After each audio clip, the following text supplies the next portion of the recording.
Hey, what's going on? Ryan here with Intersection Records, and today is November 7th, 2023, and it's the 80th birthday of Joni Mitchell, one of the greatest artists really in the history of popular music.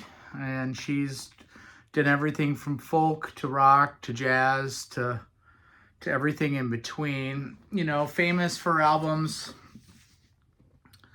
like Ladies from the Canyon, For Free, you know, Rainy Night House, The Priest, Woodstock's on here, made famous kind of by Crosby, Stills, Nash and Young, Big Yellow Taxi, The Circle Game, probably my favorite album, the masterpiece that is Blue, songs like The River, and Just a Little Green, All I Want, California.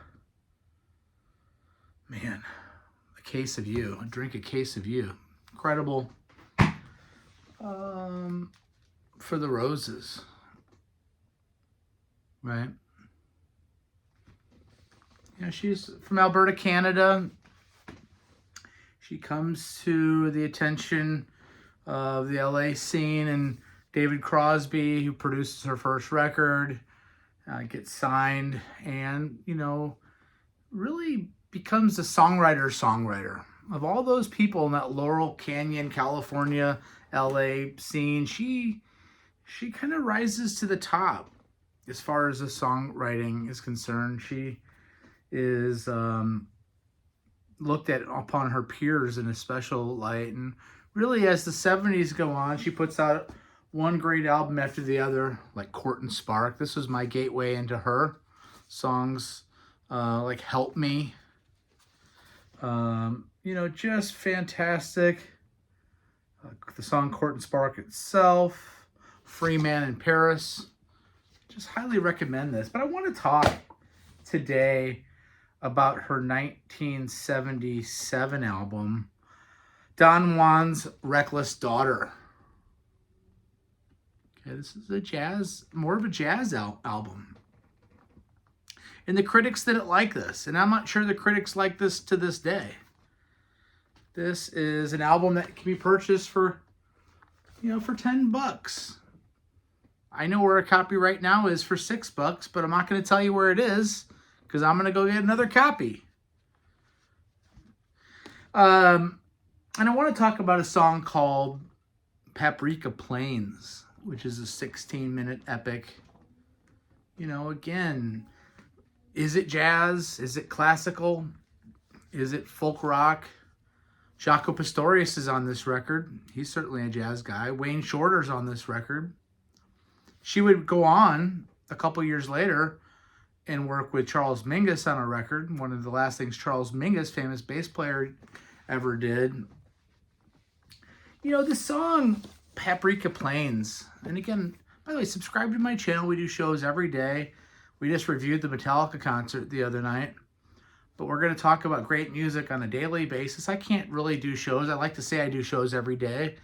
And I've probably done more shows this year than there are days in this year. But sometimes I don't do them every day. Sometimes I do 2 or 3 in a day, and then I take a couple days off. You know, this is a 16-plus minute improvisational piece where she's in a bar. It's backed by an orchestra. You know, she does call it an improvisational piece, and you can tell. You wonder if it's inspired by Keith Jarrett's 1975 Cold concert album, where you sit down at a piano and you just let it take you somewhere. You know, I don't know enough about how she composed it, other than you could tell that it's improv to a certain extent.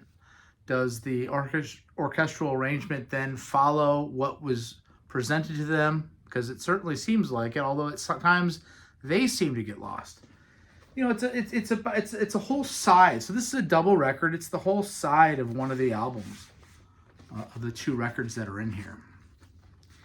And it starts off kind of a first-person description of a late night in a bar, a gathering of Indigenous people in Canada, with thoughts and topics of hopelessness and alcoholism. You know, at one point, they're hearing the rain outside, and she talks about the people, her people, and her Canadian people, and maybe the Indigenous people of Canada would go out when there was a change in the weather, and they would marvel at it. And she goes out, or the narrator goes out, and into this storm, and starts thinking about her childhood, start thinking about her life, the innocent nature of childhood, and enters a dream-like state. At which point, for really much of the song, 7 or 8 minutes, is just improvisational piano backed by orchestra. Now, if you go into the liner notes, there's lyrics for that are unspoken within the song. So there's lyrics that are not on the record that she wrote, I guess, that you could read along to while that piece is going on. And it talks about, the changing of the land. And it ultimately talks about a nuclear blast and explosion.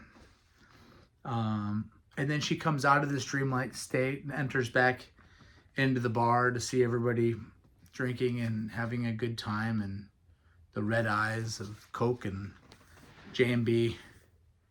And she flows back into some romance with the partner that she's with.